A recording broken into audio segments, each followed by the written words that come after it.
어느 정도 인식하게 하시는 것처럼 우리 마음 안에 하나님의 말씀을 진리의 빛으로 비춰주심으로 말미암아 하나님의 뜻을 알게 되는 상태, 그러한 시점을 가리켜서 성경은 새벽이라는 개념으로 우리 가운데 가르쳐주고 있습니다. 따라서 시편 기자는 눈을 뜨고 밤을 새워 새벽을 맞이하는 것처럼 자신의 생각에서 점점 벗어나 창조주 하나님을 발견하게 되고 마침내 그를 소망하기 시작하는 때를 새벽의 때로 말하고 있는 것을 우리가 함께 살펴보게 됐습니다. 오늘 본문에서도 시편 기자는 새벽의 개념을 이용해서 자신의 뜻, 하나님의 뜻을 나타내고 있는데요. 본문에서는 새벽 날개를 치며 바다에 거하다 이런 표현으로 말씀하고 있습니다. 9절에 나와 있습니다. 9절 말씀, 내가 새벽 날개를 치며 바다 끝에 거주할지라도. 자, 새벽이라는 개념을 주제로 삼고 우리가 말씀을 보기 때문에 그 관점으로 살펴보고자 합니다. 새벽 날개라는 말은 우리가 흔히 쓰는 표현은 아니죠. 새벽 날개 들어보셨습니까?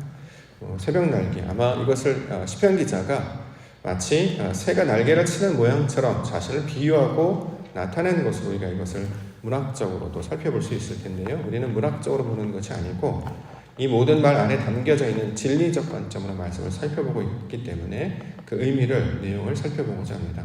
새벽 날개를 치다라고 하는 표현은 어떤 뜻이냐면 하나님의 형상으로 만들어지는 것을 나타내고 있는 말입니다. 이것을 새벽 날개를 치다, 우리가 번역을 그렇게 하고 있는데 원문을 보게 되시면 하나님의 형상으로 만들어지는 과정을 설명하고 있습니다. 이걸 다른 말로 바다 끝에 거주한다라는 말로도 우리가 이해할 수 있는 것이죠. 성경에서 바다는 무슨 뜻이냐면 하나님의 말씀을 나타내는 때를 가리키고 있는 말이어서 보통 하나님의 말씀, 물이라는 표현을 많이 사용합니다. 그렇기 때문에 성경에 물이라고 나오거나 바다라는 개념이 나오면 우리가 하나님의 말씀을 진리로 가르쳐 주시는구나 라는 것을 우리가 떠올려야 한다라는 거죠. 그러므로 바다 끝에 간다라고 하는 것은 하나님이 말씀하시는 그 진리의 말씀의 상태 가운데 나타나 있는 것, 그가 이루시는 그 뜻이 우리 심령 가운데 이루어지는 것을 우리가 떠올릴 수 있어야 합니다. 그래서 성경에서는 이 바다를 다른 말로 서쪽이라는 개념으로도 설명하고 있습니다. 서쪽, 진리를 가르치는 말이죠. 이처럼 새벽 날개를 치다 또는 바다에 거주하다라고 하는 표현은 하나님의 뜻을 말씀을 우리가 받아서 그 의도가 무엇인지를 알게 되는 시점입니다. 우리가 신앙생활을 하지요. 신앙생활을 한다는 게 뭘까요? 우리가 종교적인 어떤 행위를 하기 시작했다는 것인가? 이전에는 말하지 아니하였던 어떤 종교적 용어를 우리가 입술로 고백하는 것인가? 새로운 교회에서 부르는 노래를 따라 부르면 신앙생활을 하는 것인가? 물론 이제 시작으로는 그렇게 될 수 있습니다. 그러나 궁극적인 본질은 무엇이냐면 하나님을 발견하기 시작하는 것, 이게 바로 신앙생활의 시작이고 실제로 하나님을 온전하게 깨닫는 모든 과정들을 신앙의 내용으로 우리 가운데 가르쳐주고 있는 것이죠. 우리가 가장 먼저는 흑암과 기쁨, 공허와 혼돈 가운데 있는 상태였습니다. 이때 하나님의 영이 바람처럼, 호흡처럼 수면 위에 운행하고 있는 것을 알기 시작하고 빛이 임하라 라는 말씀을 통해서 세상이 밝게 보여지는 것처럼 우리의 심령 안에 하나님의 말씀이 들어오게 되면 마치 빛이 임하는 것처럼 하나님의 뜻을 알기 시작합니다. 자, 이것을 성경에서는 새벽녘, 동틀녘 이렇게 우리 가운데 설명하고 있는 것이죠. 그러므로 신앙의 전반적인 것, 이제 아침이 밝아오며 하나님의 역사가 나타나게 되는 것을 온전히 깨달아 알게 되고 그 뜻을 쫓아 나의 모든 육신의 것들을 버려지고 하나님의 진리의 것들로 채워지는 모든 것을 신앙의 내용과 구원의 내용으로 설명하고 있습니다.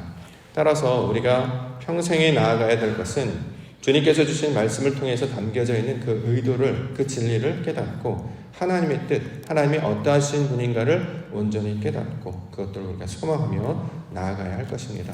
이렇게 하나님의 말씀을 받은 자들을 가리켜서 하나님의 아들들이라고 표현을 하고 신약에서는 엘로힘, 하나님과 똑같은 성질을 가졌다라는 말로 우리 가운데 표현하고 있기도 합니다. 궁극적으로 이러한 자들을 성경에서는 교회라고 부르고 있는 것이죠. 부르신 자들, 하나님의 형상을 따라 그 모양을 만들어 가기를 원하는 그렇게 구별된 자들을 가리켜서 교회라고 부르고 있습니다. 우리가 단순히 2021년도 한 번, 4번에 걸쳐서 새벽 예배를 지금 특별하게 우리가 성경을 통해 갖고 있는데요. 우리가 이 시간들은 다 지나가게 되죠. 가장 중요한 것은 그 시간 가운데, 공간 가운데 역사하시는, 그 진리로 역사하시는 하나님을 발견하는 것이 바로 하나님의 목적이고 우리 가운데 주신 신앙의 내용이 될 것입니다. 우리가 소망해야 될 것, 아버지 하나님, 혹시 오늘입니까? 아니면 조금 있답니까? 분명히 하나님께서 여호와의 영광을 나타내시고 보여주시겠다라고 약속해 주셨는데 그것들을 소망하며 기대하는 자 되게 하여 주시옵소서. 마침내 우리의 감각으로도, 우리의 눈과 귀와 마음으로도 하나님을 알게 돼서 그것을 온전히 깨닫는 하나님의 거룩한 백성 되게 하여 주시옵소서. 이렇게 기도하며 나아가시는 우리 옥토교회 성도님들 되시기를 원합니다. 이 표현이 바로 새벽 날개를 치는 모양이고 바다 끝에 거주하는 모양입니다. 마치 새와 같이, 그 진리와 같이 하나님의 말씀과 동행하며 그 진리 가운데 나아가는 백성, 세상은 알 수도 없고 찾을 수도 없는 그것을 구하며 찾고 소망하는 자로 살아가는 자들, 이것이 바로 교회의 모습이요, 또 이스라엘의 모습이요, 바로 저와 여러분들을 부르신 하나님의 뜻이 되는 줄 믿습니다. 이 하나님을 알게 하시고 그 영광을 믿음의 눈으로 보게 하여 주시옵소서. 기도 가운데 나아가시는 시간 되기를 원합니다. 말씀을 살펴보기를 원하는데요, 첫 번째 주시는 말씀은 여호와께서 나를 아신다, 이렇게 고백하고 있습니다. 1절부터 4절입니다. 여호와여, 주께서 나를 살펴보셨으므로 나를 아시나이다. 주께서 내가 앉고 일어섬을 아시고 멀리서도 나의 생각을 밝히 아시오며 나의 모든 길과 내가 눕는 것을 살펴보셨으므로 나의 모든 행위를 익히 아시오니 여호와여, 내 혀의 말을 알지 못하는 것이 하나도 없으시니이다. 자, 이전에 하나님을 알지 못했던 사람은 자신의 생각과 나의 소견에 옳은 대로 행했던 사람입니다. 내가 주인이었고 내가 내 뜻을 펼치며 이 세상을 살아갔던 존재였습니다. 그런데 하나님을 인식하기 시작합니다. 하나님이 어떤 분이신지를 알게 되는 것이죠. 인생길을 걸어갈 때에 우리는 막다른 골목을 맞이할 때가 있습니다. 인생을 걸어갈 때 넘어질 때가 있고요, 인생을 나아갈 때 낙심하게 되는 일들을 보게 됩니다. 내가 내 힘을 가지고 내 지식을 가지고 살면 그 길이 평탄하고 우아한 꽃길이 될 줄 알았는데 알고 보니까 광야길이었음을 발견하게 되는 거죠.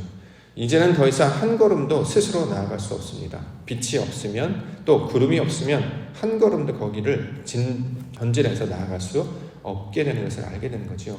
자, 인생이 어쩌면 이것은 절망의 상황일 수도 있고 정말 막장이라고 하는 그 끝에 상황이 다다르는 모양일 수 있습니다.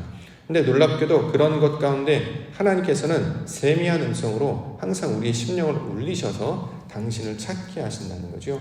그래서 어떻게 되냐? 발견케 하시는 거예요.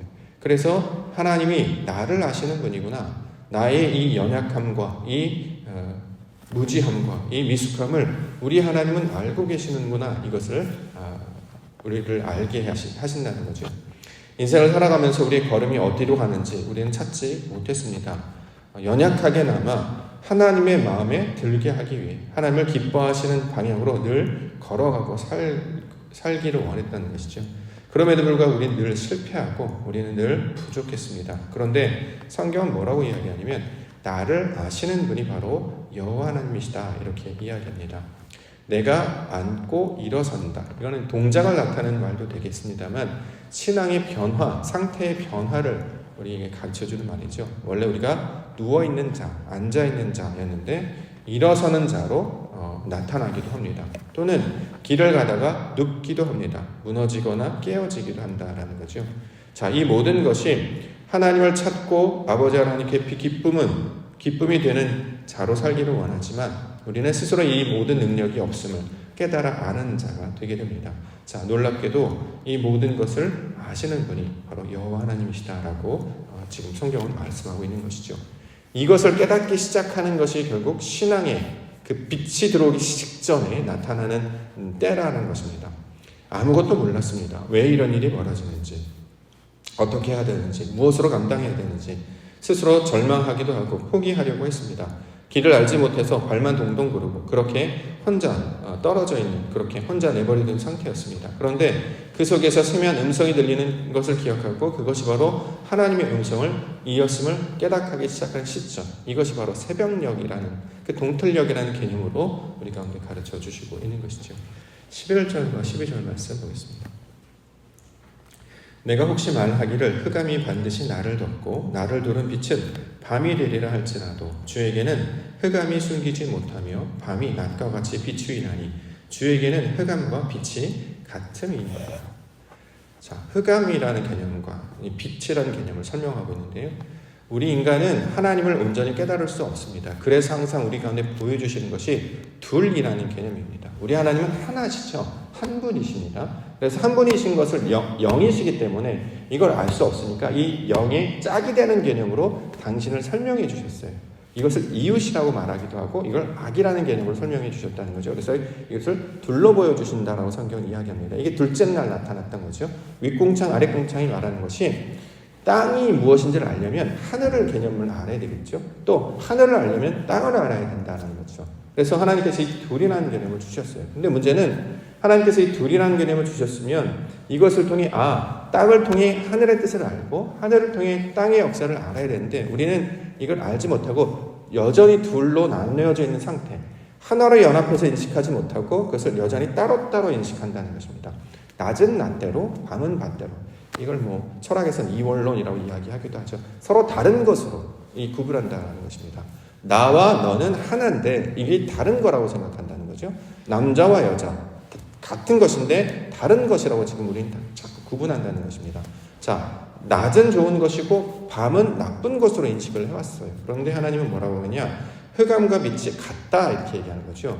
왜냐하면 하나님께서 낮과 밤을 창조하신 분이시기도 하지만 하나님은 모든 것을 하나로 같은 것으로 인식하는 것입니다. 우리가 신앙생활을 할 때 넘어지잖아요. 잘 못합니다. 그러면 우리가 기억해야 되는 건 이걸 죄로 여기시는, 그러니까 우리가 정죄하시는 분이 아니라는 거예요. 무슨 뜻이냐면 우리가 하나님이 이렇게 신앙 가운데 나아갈 때 잘 감당하지 못하는 경우가 있습니다. 그런데 그 무너짐이나 넘어짐을 나쁜 것이나 비판하는 내용이 아니라 마치 아버지가 아들을 긍휼히 여기심 같이 우리를 긍휼히 여기시는 분이 누구냐면 여호와 하나님이시다라는 거죠. 너가 내 뜻대로 하지 못하면 너가 틀렸거나 잘못했거나 나를 배반하려고 하는 것이 아니라 육신은 마음은 온유로되 육신이 연약해서 감당하지 못하는 것임을 내가 잘 알고 있다. 그래서 모든 것을 하나님을 사랑하기 위해서 애쓰고 수고하는 내용으로 하나님 우리를 그렇게 인식해 주신다는 것입니다. 이것이 우리를 구원하는 하나님의 방법이었어요. 자, 하나님의 뜻을 온전히 감당하지 못하는 상태를 우리 하나님께서 다 받아주셔서 마침내 하나님의 뜻이 무엇인지를 가르쳐 주시는 분이 하나님의 그 빛을 비추셔서 역사하시는 하나님이시다라는 것입니다. 자, 13절부터 16절까지 보겠습니다. 주께서 내 내장을 지으시며 나의 모태에서 나를 만드셨나이다. 내가 주께 감사함은 나를 지으심이 심히 기묘하심이라.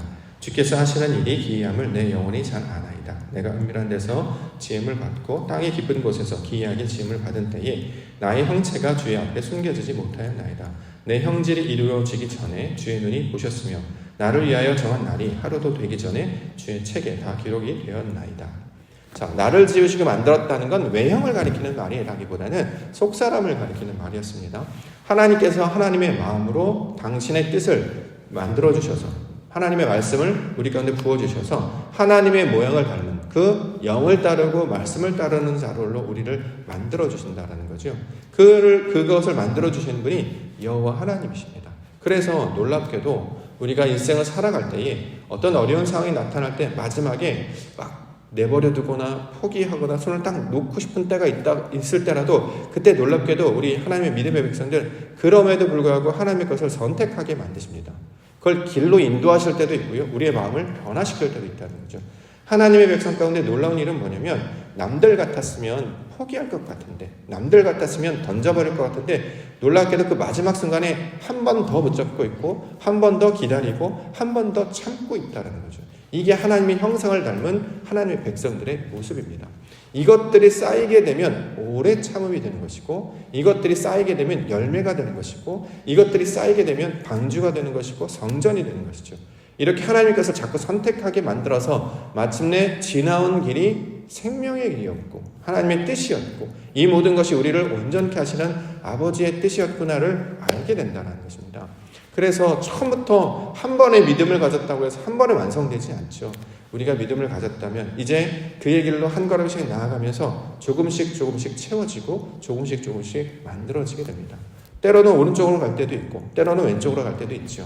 하나님께서 원하는 길로 가지 않았다고 해서 저주를 주시거나 우리를 비난하시거나 정죄하지 않으신다는 거예요. 왜냐하면 그것은 우리의 연약함을 아시기 때문에, 그렇기 때문에 그쪽에 오셔서 우리를 도우시고 이쪽으로 오셔서 우리를 도우셔서 자꾸 하나님의 것으로 나아가도록 우리를 인도해 가신다라는 거죠. 그것을 깨닫게 되는 것이 신앙의 과정이고, 마침내 그의 뜻에 다 받아들여서 하나님이 하시는 일은 좋은 일이군요, 선한 일이군요, 합력하여 선을 이루시는 분이 바로 하나님이시군요 라는 고백을 하게 하시는 분이 바로 하나님이시다. 성경은 그것을 말씀하고 있습니다. 21절부터 마지막 부분까지. 여호와여, 내가 주를 미워하는 자들을 미워하지 아니하오며 주를 치러 일어나는 자들을 미워하지 아니하나이까. 내가 그들을 심히 미워하니 그들은 나의 원수들이니이다. 하나님이여, 나를 살피사 내 마음을 아시며 나를 시험하사 내 뜻을 아옵소서. 내게 무슨 악한 행위가 있나 보시고 나를 영원한 길로 인도하소서. 자, 악한 대적에 관한 이야기 하고 있습니다. 우리가 그동안 알고 있던 개념, 여기서 원수나 대적은 나의 옛사람을 가리키는 말이었습니다. 육신적인 사람, 나의 옛사람. 자, 이것을 처음에는 미워하게 되죠. 하나님을 알게 되면 하나님께서 기뻐하시는 모습이 아닌 것을 내게서 거두기를 원하시는구나. 그래서 진리의 말씀으로 우리를 채워가면 옛사람이 사라지고 새 사람으로 바뀌게 됩니다. 겉사람에서 속사람으로 바뀌게 되는 것이죠. 모양이나 행위로 살았던 사람이 의미와 내용으로 사는 사람들로 바뀌게 됩니다. 이것을 선하다라는 개념이죠. 이걸 이제 악한 행위라고 했는데, 악한 행위는 껍데기만 있는 상태를 가리키고 있는 말입니다. 그 안에 내용이 없어요. 실체가 없습니다. 하나님의 뜻이 담겨 있어야 되는데 뜻이 담겨져 있지 않은 것을 껍데기 상태. 우리가 보통 이렇게 살아가서 이걸 외식이다라고 하는 거죠. 자, 땅의 개념으로 사는 것을 말하는 것이고, 하나님께서 말씀하시는 것은 그 속사람이 변화되어서 아버지의 뜻을 쫓아 사는 자들로 우리가 바뀌어지게 된다는 거죠. 그러면 어떤 일이 벌어지냐면 우리 안에 성령의 역사가 나타나게 됩니다. 그러면 나의 옛사람을 거두어나게 되는데, 여기서 이 거두어나게 되는 것은 인정하는 것과 똑같습니다.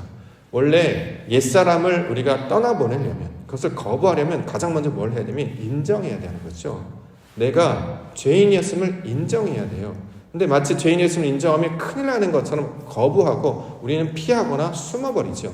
이 모습은 내 모습이 아니야 라고 생각한다는 거예요. 근데 빛을 비추어주게 되면 가장 먼저 뭐가 보입니까? 우리 안에 흠들이 보이게 되잖아요. 근데 그것도 우리 거예요. 나의 연약함을 아시는 거예요. 그걸 인정해야 된다는 거죠. 그래서 그것 또한 미움이 있었던 것조차 이제 다 미움 것을 떠나게 되죠. 그 진리 가운데 거하게 되면 이런 판단과 가치가 다 사라져서 하나님의 것을 쫓아가게 된다는 거죠. 나의 연약함도 받아들이게 돼요.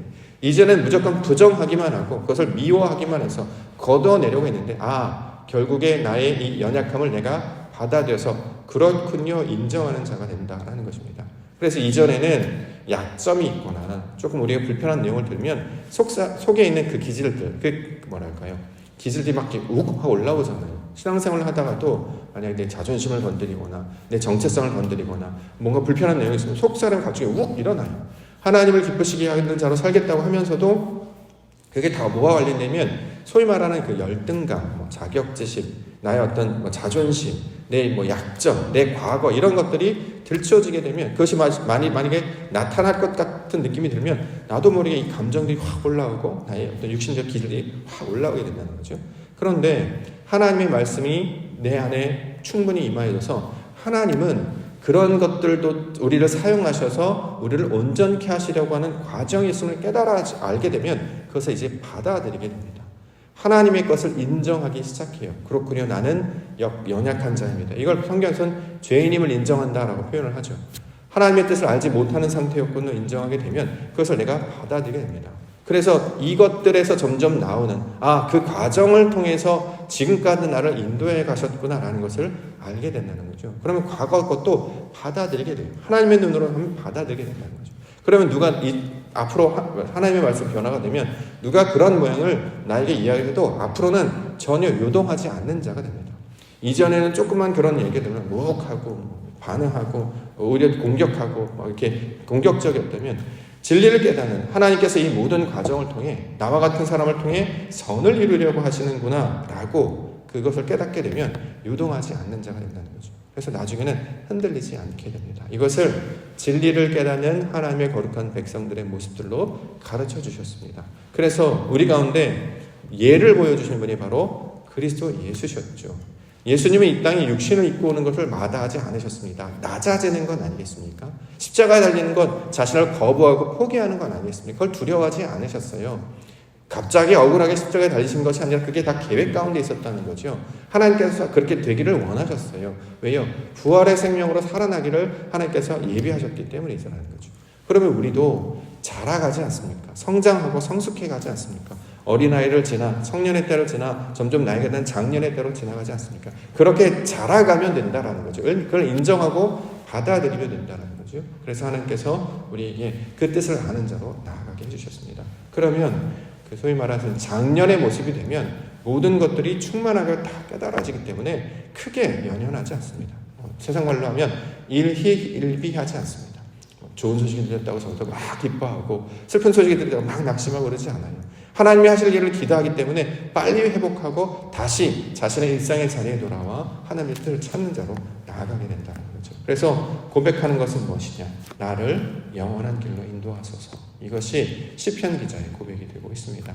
마치 다윗이 시편 23절에 나는 부족함이 없습니다. 여호와께서 내 목자가 되시기 때문입니다. 라고 고백했다는 것처럼 모든 것들이 다 여호와의 선하심과 인자하심이 어떠한 것인지를 보여주시려고 하는 하나님의 역사였거든요. 그러면 이전의 원수들도 사랑하게 되는 거예요. 내가 그 과거를 내 것을 받아들여서 인정하게 되면 다른 사람들도 받아들이게 됩니다. 이게 다 왜요? 하나였구나. 하나님의 인도하심 가운데 나타났던 일이었구나 라는 것을 알게 되었기 때문입니다. 이것이 바로 진리의 과정이고 하나님께서 말씀하시는 구원의 과정으로 설명하고 있는 것이죠. 우리 2021년도 열매를 맺는 교회 되기를 원합니다.